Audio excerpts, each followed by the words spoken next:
ओम श्री गणेशाय नमः। श्री गुरुचरण कमलेभ्यो नमो नमः। श्री मातृपितृचरण कमलेभ्यो नमो नमः। श्री वेदपुरुषाय नमः। वाञ्छाकल्पतरुभ्यश्च कृपासिन्धुभ्यैव च पतितानां पावनेभ्यो वैष्णवेभ्यो नमो नमः। हे राधे वृषभानुभूपतनये, हे पूर्णचन्द्रानने, हे कान्ते कमनीय कोकिललभे, वृन्दावनाधीश्वरी, हे मत्प्राणपरायणे चरसिके, हे सर्वयोगीश्वरी, आगत्य त्वरितं प्रतप्तमनिशं मां दीनमानन्दयम्। देवेन्द्रमौलिमन्दारं मकरन्दकणारुणा, विघ्नं हरन्तुं श्रीराधा कृष्णपादाब्जरेणवः। माता शिशुको निधने सुनेरा, संतप्त हुन्चिन् परिताप भैरा, हृदय बगाइकन सुधारा, भिजनै पुगो दे समस्त सारा, भिजनै पुगो दे समस्त सारा। रुन्छिन् बिचारी गरी हाय हाय, छोराहरूका चरणै समाई, सम्झाई उनलाई पनि पार्थ आज, द्रोणी पछाडी गई कृष्ण साथ, द्रोणी पछाडी गई कृष्ण साथ। समस्त यस महान कार्यमा पाल्नुहुने भक्तिमय ममतामय वात्सल्यमय माताजी, भावमय पिताजीहरू, धर्मप्राण सज्जन दाजुभाइ दिदीबहिनीहरू समस्तमा राधे राधे भन्दै न्यानो अभिवादन गर्दै जय श्री कृष्ण जय श्री राम भन्दै, समाधान्य दर्शक महानुभावहरू, दृश्य अदृश्य रूपमा हामीलाई हेरिराख्नुहुने सज्जन महानुभावहरूलाई यथायोग्य नमन गर्दै हामीहरू सदाझै श्रीमद् भगवत गीताको जुन कथालाई गान गर्दै गर्दै आउने क्रममा आज तृतीय अध्यायको कथाहरू श्रवण गराउनको निमित्त उपस्थित भएको छु र हजुरहरूलाई पनि जसरी श्रवण गर्नु भइरहेको छ हजुरलाई यथायोग्य नमन गर्दै अब श्रीमद् भगवत गीता अन्तर्गतको तृतीय अध्यायलाई हजुरलाई म श्रवण गराउने छु। अर्जुन वाच, अर्जुनले भन्दछन्, ज्यायसी चेद कर्मणस्ते मता बुद्धिर्जनार्दनः, तत्किं कर्मणि घोरे मां नियोजयसि केशवः। हे जनार्दन, यदि कर्मयोग भन्दा ज्ञान श्रेष्ठ हो भन्ने हजुरको विचार छ भने फेरि हे केशव भगवान मलाई भयंकर कर्ममा किन लगाउनुहुन्छ? हजुरले धेरै कुराहरूको सम्मिश्रण भएको वचनले मेरा बुद्धिलाई भ्रमित बनाइरहेको छ, भ्रमित पारिरहेको छ, भ्रमित भइरहेको छ मेरो बुद्धिहरू। त्यसैले त्यही एउटा कुरा निश्चय गरेर बताउनुहोस् कि निश्चयपूर्वक यो चाहिँ श्रेष्ठ हो जसबाट तिमीले कल्याण गर्दछौ। मैले चाहिँ के कुरा गर्दाखेरि कल्याण गर्दछु यो कुरा चाहिँ हजुरले बताउनुहोस् भनिसके पछाडि अर्जुनले यस्ता प्रश्न गरिसके पछाडि भगवान भन्नुहुन्छ, लोकेस्मिन् द्विविधा निष्ठाः पुरा प्रोक्ता मया नघ ज्ञानयोगेन साङ्ख्यानं कर्मयोगेन योगिनां। भगवान भन्नुहुन्छ, हेर अर्जुन, तिमी निष्पाप रहेका छौ, तिमी विचारिरहेका छौ अर्जुन। यस लोकमा दुई प्रकारका निष्ठा मैले पहिले नै बताएको छु। ती मध्ये जुन ती दुईटा कुराहरू मध्ये ज्ञान योग द्वारा सांख्य योगीहरूको निष्ठा र कर्मयोगद्वारा कर्मयोगीहरूको निष्ठा बताएको छ। जुन मनुष्यले न त कर्मलाई सुरु नगरी निष्कर्मतालाई अर्थात् योग निष्ठालाई प्राप्त गर्दछ, न त कर्मको केवल त्याग मात्रले सिद्धि अर्थात् सांख्य निष्ठालाई नै प्राप्त गर्दछ। सुन, साधनाको जुन परिपक्व अवस्था अर्थात् पराकाष्ठाको नाम नै निष्ठा हो। जुन साधना हुन्छ त्यो साधना गरेको परिपक्वता प्राप्त गर्नुलाई नै निष्ठा भनिन्छ। जुन मायाबाट उत्पत्ति हुन्छ, उत्पन्न भएका सम्पूर्ण गुण नै गुणहरूमा व्यवहारित हुन्छन्। यस्तो सम्झेर तथा मन इन्द्रिय शरीरद्वारा हुने सम्पूर्ण क्रियाहरूमा कर्तापनको अभिमानले रहित भएर सर्वव्यापी सच्चिदानन्द घन परमात्मामा एकी भावले स्थित रहनुको नाम नै ज्ञान हो, ज्ञान योग हो। यसैलाई सन्यास, सांख्य योग आदि नामले सम्बोधन गरिएको छ। फल र आसक्तिलाई त्यागेर भगवदा आज्ञा अनुसार केवल भगवद अर्थ समत्व बुद्धिले कर्म गर्नुको नाम नै निष्काम कर्म योग हो। यसैलाई समत्व योग, बुद्धि योग, कर्म योग, तदर्थ कर्म, मदर्थ कर्म, मत कर्म आदि नामहरूले सम्बोधन गरिएको छ। जुन अवस्थालाई प्राप्त गरेको पुरुषका कर्म अकर्म हुन जान्दछन् अर्थात् फल उत्पन्न गर्न सक्दैनन्, त्यस अवस्थाको नाम नै निष्कर्मता हो। हेर, निसन्देह भएर कुनै पनि मानिस क्षणभरसम्म मात्र पनि कुनै कर्म नगरी रहन सक्दैन, किनकि सारा मनुष्यहरू जुन मनुष्य समुदाय प्रकृति जनित तिनै गुणद्वारा विवश हुँदै कर्म गर्नका लागि बाध्य गरिन्छ।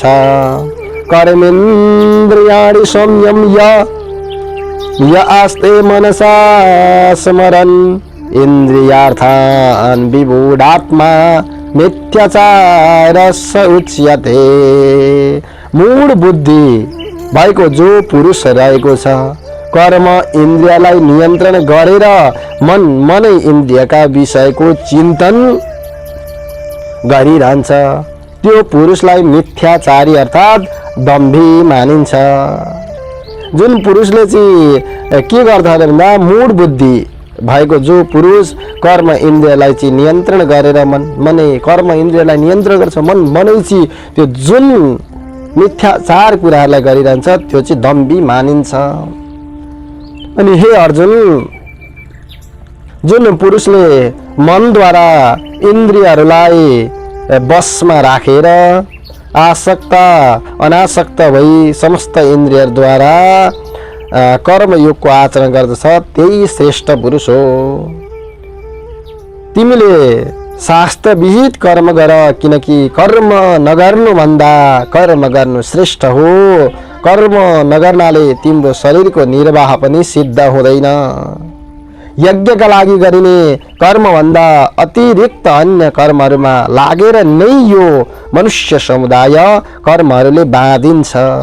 यसर्थ हे अर्जुन, तिमी आसक्तिले रहित भएर त्यस यज्ञका लागि नै राम्ररी कर्तव्य कर्म निर्वाह गर। कर्तव्य कर्मलाई निर्वाह गर।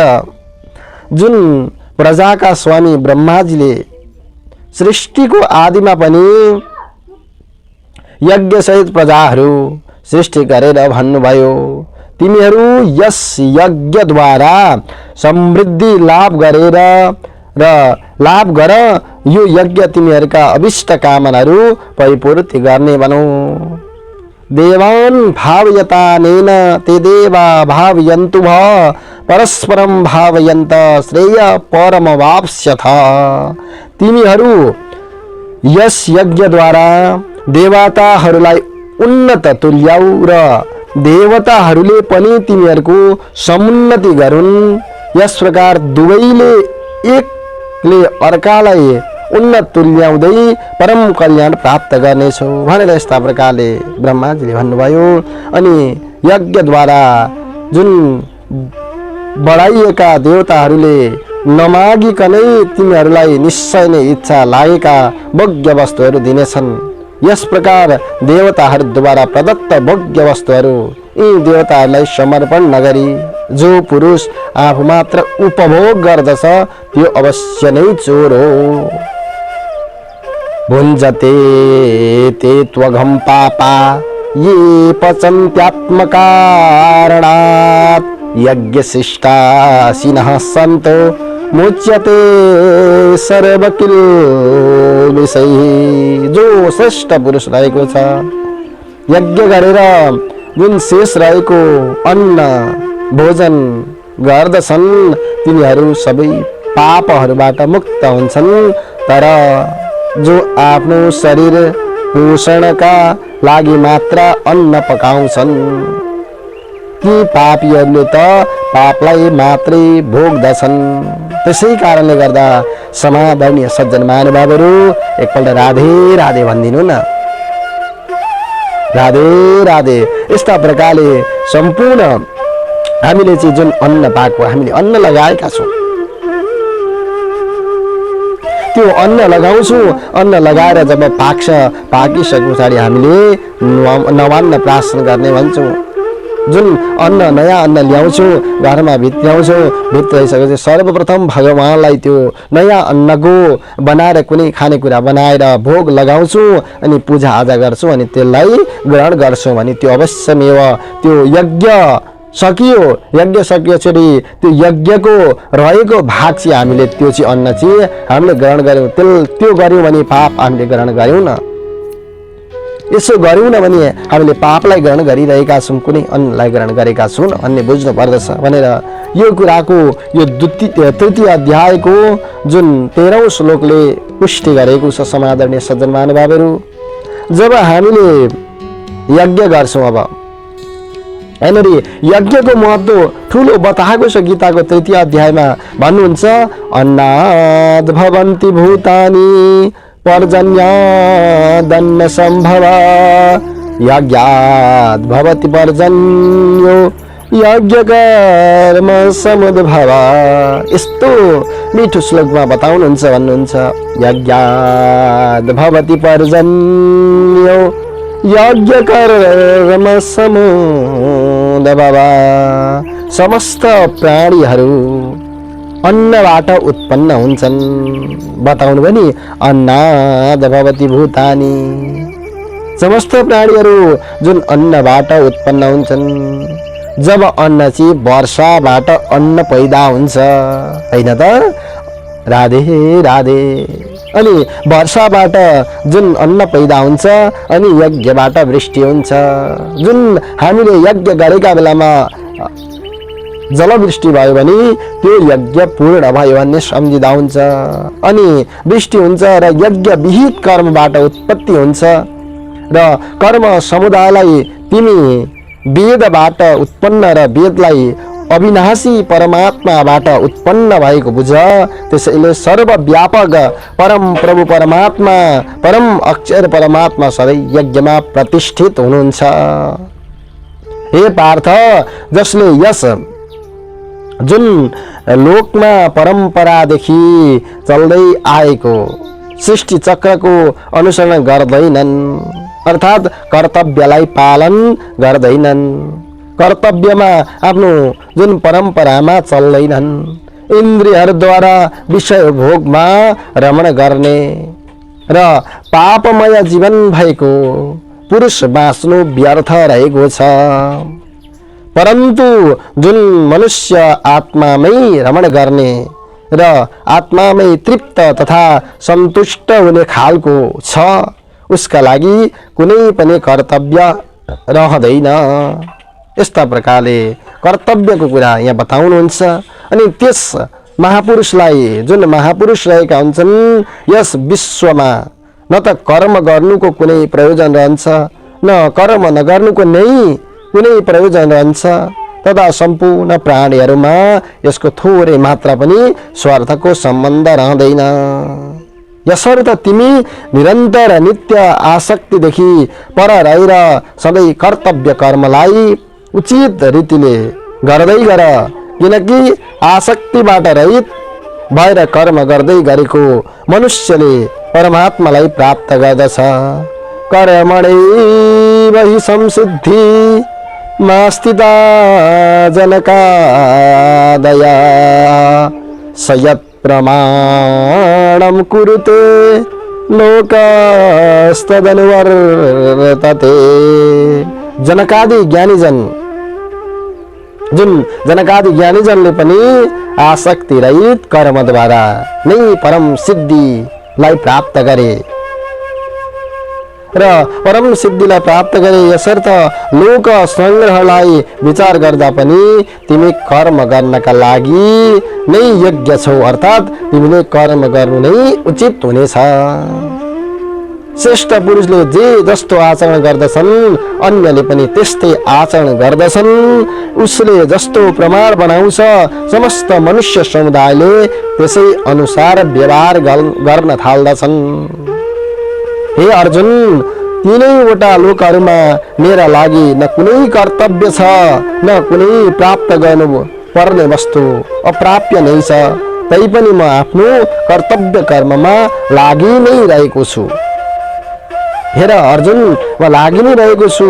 अनि किनकि यदि म सावधान भई कदाचित कर्तव्य कर्ममा लागिन भने हे पार्थ, ठुलो हानि हुन सक्छ। किनभने सबै प्रकारले मानिसहरूले मेरै मार्गको अनुसरण गर्दछन्। यसर्थ यदि मैले कर्म गर्न छोडिदिएँ भने यी सबै मनुष्य नष्ट भ्रष्ट हुनेछन्।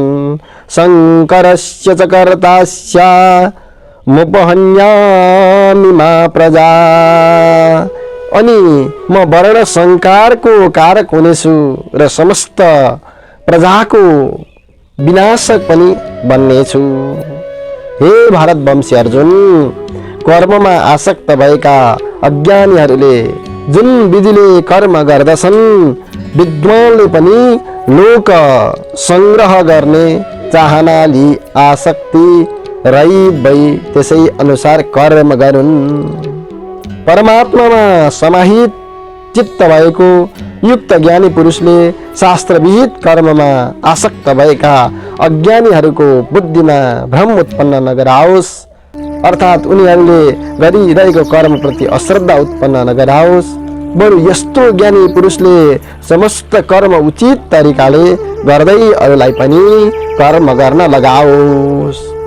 वास्तवमा सम्पूर्ण कर्म सबै प्रकारले प्रकृतिका गुणहरूद्वारा गरिन्छन्, तापनि जसको अन्तकरण अहङ्कारले मोहित भइरहेको छ, त्यस्तो अज्ञानीले म कर्ता हुँ भन्ने ठान्दछ। अनि गुणागुणेषु वर्तन्त इति मत्वा न सज्जते। परन्तु हे महाबाहो, गुण विभाग र कर्म विभागका तत्त्वलाई जान्ने ज्ञान योगी सम्पूर्ण गुणै गुणमा रहेका हुन्छन् भन्ने मानेर तिनमा आसक्त हुँदैन र आसक्त नभइसकेपछि प्रकृतिका गुणले अत्यन्त मोहित भएका मनुष्यहरू गुणका कर्महरूमा आसक्त रहन्छन्। जुन आसक्त रहिसकेपछि ती राम्रोसित नबुझ्ने मन्द बुद्धि अज्ञानीहरूलाई पूर्णतः बुझ्ने ज्ञानीहरूले विचलित नगराउन्। जुन त्रिगुणात्मक मायाका कार्यरूप 5 महाभूत र मन बुद्धि अहंकार तथा 5 ज्ञानेन्द्रिय 5 कर्मेन्द्रिय एवं 5 विषय यी सबै समुदायको नाम नै गुण विभाग हो। अब गुण विभाग हो भने यिनका परस्परका चेष्टाहरूको नाम कर्म विभाग हो। उपयुक्त गुण विभाग र कर्म विभागबाट आत्मालाई पृथक अर्थात् निर्लेप जान्नु नै यिनका तत्त्वलाई जान्नु हो। म अन्तर्यामी परमात्मामा लागेको चित्तले समस्त कर्मलाई म परम परमेश्वर उनी प्रभु परमात्मा भगवान नै समर्पण गरेर आशा रहित ममता रहित संताप रहित भई युद्ध गर। पुर्याउनु भो युद्ध गर। हे अर्जुन तिमीले युद्ध गर्नै पर्छ, युद्ध गर। श्रद्धावन्तो नसूयन्तो मुच्यते पि कर्मभि मुच्यन्ते तेपि कर्मभि भनेर भन्नुहुन्छ। जुन मनुष्यले ईर्ष्या वा द्वेष नली श्रद्धा र विश्वास युक्त भएर मेरो यो उपदेशको अनुसरण गर्दछन् तिनीहरू सम्पूर्ण कर्ममा बन्धनहरूबाट छोड्दछन्। परन्तु जो मनुष्य मलाई दोषारोपण गर्दै मेरो यो मतलाई अनुसरण गर्दैनन् ती पटमूर्खलाई सम्पूर्ण ज्ञानमा मोहित बनेका र नष्ट भएका जान। प्रकृतिम यन्ति भूतानि निग्रह किम करिष्यति।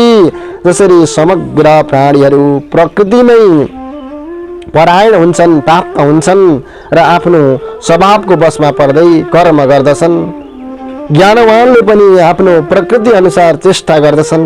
त्यसैले यहाँ कसैको हटले के गर्दछ र। कर्मेन्द्रिय ज्ञानेन्द्रियका अर्थमा अर्थात् सबै इन्द्रियका भोगमा स्थित जो राग द्वेष छन् मनुष्य तिनका बसमा पर्नु हुँदैन, किनभने ती दुवै कल्याण मार्गमा विघ्न गराउने महान शत्रु हुन्।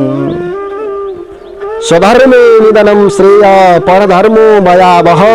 हाम्रो शास्त्रले भन्छन्, हाम्रो गीताले भनेको छ, जुन राम्रो आचरणबाट पालना गरिएको अरूको धर्म भन्दा गुण रहित भए पनि आफ्नो धर्म अति उत्तम छ। आफ्नो धर्ममा रहेर मर्नु पनि कल्याणकारक नै हुन्छ। अर्काको धर्ममा गएर मृत्यु भयो भने त्यो भय प्रदान गर्नेवाला हुन्छ, डरलाग्दो भएको हुन्छ। त्यसै कारण गर्दा अछिन्न भएर पनि हे अर्जुनलाई बताउनुहुन्छ। हे कृष्णले फेरि भन्दछन् अर्जुनले, हे कृष्ण त्यसो भए त्यो मानिस आफूले नचाहँदै पनि जबरजस्ती लगाइए जस्तै गरी कसद्वारा प्रेरित भएर पापको आचरण गर्दछ त्यो कुरा बताउनुहोस् भनिसकेपछि भगवान भन्नुहुन्छ, रजोगुणले उत्पन्न भएको यो काम नै क्रोध हो। यो साह्रै खन्छु अर्थात् भोगहरूले कहिले नअगाउने खालको र साह्रै पापी छ। यस विषयमा यसैलाई तिमीले शत्रु भन्ने ठान। यथोल्बणेना वित्तो गर्भस्तथा तेने दमावृतम। यस जसरी धुवाका कारण आगो र मैलाका कारण ऐना ढाकिन्छ अथवा जसरी सालनाका कारण गर्भ ढाकिन्छ, सालनालका कारण गर्भ ढाकिन्छ, त्यसै गरी त्यो काम र क्रोधका कारण त्यो ज्ञान ढाकिन्छ। हे अर्जुन, यो अग्नि समान कहिले पूर्ण नहुने कामरूपी ज्ञानीहरूको नित्य वैरीद्वारा मनुष्यको ज्ञान ढाकिएको छ। इन्द्रियहरू मन र बुद्धि यी सबै काम भावका वासस्थान हुन्। यो कामले यी मन बुद्धि र इन्द्रियहरूका माध्यमले नै ज्ञानलाई आच्छादित गर्दै जीवात्मालाई मोहित तुल्याउँछन्। यसर्थ हे अर्जुन तिमी पहिला इन्द्रियलाई वशमा गरेर यो ज्ञान र विज्ञानलाई नाश गर्ने विशाल पापी कामलाई अवश्य नै बलपूर्वक नष्ट गर। मनसस्तु परा बुद्धिर यो बुद्धि पर तस्तु सह इन्द्रियलाई स्थूल शरीर भन्दा पर अर्थात् श्रेष्ठ बलवान र सूक्ष्म मानिन्छ। मन इन्द्रियहरूभन्दा पर छ, मन भन्दा पनि पर बुद्धि छ, परन्तु जो बुद्धि भन्दा पनि ज्यादै पर छ त्यो आत्मा हो। जस प्रकार बुद्धिदेखि पर सूक्ष्म एवं सबै प्रकारबाट बलवान श्रेष्ठ आत्मालाई जानेर फेरि बुद्धिद्वारा मनलाई वशमा गरेर हे महाबाहो आफ्नो शक्ति स्मरण गरी तिमीले यस दुर्जय कामरूप शत्रुलाई मार भन्दै भन्दै तृतीय अध्यायका जुन श्रीमद् भगवत गीताका कथालाई यही विश्राम गर्नुहुन्छ। सर्वे भवन्तु सुखिनः, सर्वे सन्तु निरामयाः, सर्वे भद्राणि पश्यन्तु, मा कश्चित् दुःखभाग् भवेत्। ओम शान्ति शान्ति शान्ति सुशान्तिर्भवतु। सम्पूर्ण दर्शक वृन्दहरुमा राधे राधे भन्दै हामीले तृतीय अध्यायका जुन कथाहरूलाई यही विश्राम गऱ्यौँ। हामीले भन्दा भएका कमी कमजोरी, हजुरहरूले सुन्दा भएका कमी कमजोरी उनी पूर्ण ब्रह्म परमात्मा भगवान ईश्वरमा अर्पण गर्दै गर्दै हामी पनि यहाँ यस कार्यबाट यो तृतीय अध्याय श्रीमद् भगवत गीताको कथालाई यही विश्राम गर्दै गर्दै हामी पनि बिदा हुन चाहन्छौँ। हस्त राधे राधे।